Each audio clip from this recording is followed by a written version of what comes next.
পূর্বের বিধায়ক আমাদের ভাঙড়ের মাত্র একজন অবজারভার, তিনি দায়িত্ব নিয়েছে, যে কাজ করেছে আমাদের এমএলএ কে, আমরা এই ভাঙড়ের এমএলএ কে বলতে চাই যে শওকত মোল্লা মহাশয় এই 2-2.5 বছর দায়িত্ব নিয়ে ভাঙড়ের দায়িত্ব নিয়ে যে উন্নয়ন করেছে, আপনি 5 বছর হতে যায় কি উন্নয়ন করেছেন, আপনি আপনার স্টেজ করে এরকম বলুন না যে এই উন্নয়ন আমরা করেছি।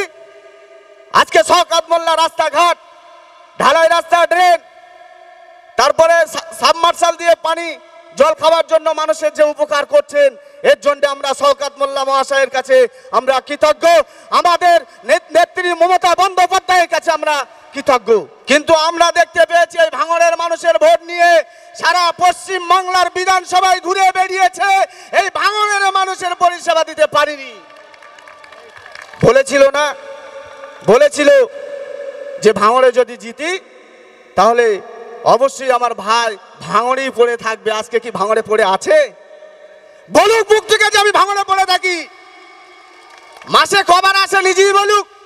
আজকে আমি ইন্ডিয়ান সেকুলার ফ্রন্ট অর্থাৎ আইএসএফ এর একজন সক্রিয় কর্মী ছিলাম, চালতেবেড়িয়া জিপির ক্যাশিয়ারও ছিলাম।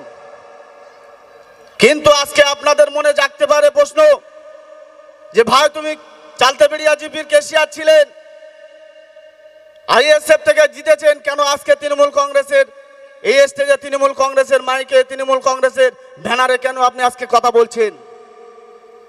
আমরা এটাই বলতে চাই যে ভাঙড়ের জনগণ, সাধারণ মানুষ, আমরা যারা নেতৃত্ব দিয়েছিলাম, আমরা চেয়েছিলাম যে ভাঙড়ের মানুষ রাস্তাঘাট থেকে শুরু করে বিভিন্ন রকমের যে উন্নয়ন, সেই উন্নয়নের কথা আমাদের কানে বিভিন্নবার শুনিয়েছিল। আমরা ভেবেছিলাম হয়তো সত্যি আমরা যদি একটা বার, অনেক এমএলএকে তো জিতিয়েছি, নওশাদ সিদ্দিককে যদি একটা বার জেতাতে পারি, হয়তো ভাঙড় হয়তো রোল মডেল হবে, হয়তো ভাঙড়টা একটা নিউ টাউনের মতো দেখা যাবে। কিন্তু তারপরে আমরা দেখতে পেলাম দুয়ারে এমএলএ নামে একটা প্রোগ্রাম করেছিল আমাদের কোঁচপুকুর গ্রামে, আমরাও নেতৃত্ব দিয়ে সেখানে দুয়ারে এমএলএ ক্যাম্প করেছিলাম। কেউ বিধবা ভাতা, কেউ বার্ধক্য ভাতা, কেউ লক্ষ্মীর ভাণ্ডার, বিভিন্ন সুযোগ সুবিধা নেওয়ার জন্য বিভিন্ন নিজেদের সমস্যার কথা তারা লিখে চিঠির মাধ্যমে এমএলএ নওশাদ সিদ্দিককে দিয়েছিল। কিন্তু এতদিন চলে গেল, এর পরেও আমরা কিন্তু সেই এমএলএ তরফ থেকে আমরা সেই সমস্ত সহযোগিতা পাইনি। তাহলে মানুষ কিসের জন্য ভোটটা দিয়েছিল? একটা এমএলএকে মানুষ ভোট দিয়েছিল কিসের জন্যে? যে আমাদেরকে দেখবে, আমাদেরকে সাধারণ মানুষ যারা গরিব অসহায় মানুষ, তাদের ঘরের মাথার উপরে যে ছাদ নেই সেই ছাদটা করে দেবে, বিভিন্ন রকমের কাজ করবে, সাধারণ মানুষের পাশে থাকবে। কিন্তু আমরা দেখতে পেয়েছি এই ভাঙড়ের মানুষের ভোট নিয়ে সারা পশ্চিম বাংলার বিধানসভায় ঘুরে বেরিয়েছে, এই ভাঙড়ের মানুষের পরিষেবা দিতে পারিনি। বলেছিল যে ভাঙড়ে যদি জিতি তাহলে অবশ্যই আমার ভাই ভাঙড়েই পড়ে থাকবে। আজকে কি ভাঙড়ে পড়ে আছে?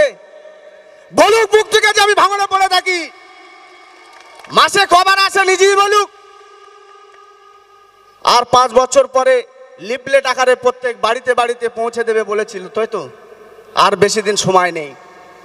আমাদের চোখে দেখা, আমরা যা দেখতে পাচ্ছি, ভাঙড়ের মানুষ সেটাই তো দেখতে পাচ্ছে, সবাই দেখতে পাচ্ছে।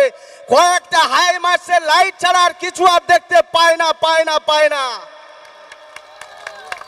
সেই লিফলেটে কি লেখা থাকে তো আমরাও দেখতে চাই, সবাই দেখবে সেই লিফলেটে যে 5 বছরে দুয়ারে এমএলএ করার পরে 5 বছরে ভাঙড়ের মানুষ ভোট দিয়ে এমএলএ তৈরি করেছে, সেই এমএলএ কি করেছে না করেছে, শুধু নামে তালপুকুর ঘটি ডোবে না, ওটা বললে আর হবে না। লম্বা চওড়া বক্তব্য নয়, সামনে আসছে আমাদের বিধানসভা ভোট। আমরা চাই এই ভাঙড় থেকে তৃণমূল কংগ্রেসের পতাকায় ঘাস ফুল চিহ্নে এই ভাঙড় থেকে আমরা বিধায়ক তৈরি করতে চাই, ঠিক তো না ঠিক? আগামী দিনে এই ভাঙড়ের মানুষ, ভাঙড়ের ভূমিপুত্র তৃণমূল কংগ্রেসের এমএলএ বিধায়ক হয়ে আমরা সকলে কাঁধে কাঁধ মিলিয়ে লড়াই সংগ্রামের মাধ্যমে এই ভাঙড়ের ছেলেকে আমরা এমএলএ বিধায়ক হিসাবে আমরা দেখতে চাই। আর ভাঙড়ের যে উন্নয়ন আজকে আমাদের সামনে বসে আছেন ক্যানিং পূর্বের বিধায়ক আমাদের ভাঙড়ের মাত্র একজন অবজারভার, তিনি দায়িত্ব নিয়েছে, যে কাজ করেছে আমাদের এমএলএ কে, আমরা এই ভাঙড়ের এমএলএ কে বলতে চাই যে শওকত মোল্লা মহাশয় এই 2-2.5 বছর দায়িত্ব নিয়ে ভাঙড়ের দায়িত্ব নিয়ে যে উন্নয়ন করেছে, আপনি 5 বছর হতে যায় কি উন্নয়ন করেছেন, আপনি আপনার স্টেজ করে এরকম বলুন না যে এই উন্নয়ন আমরা করেছি।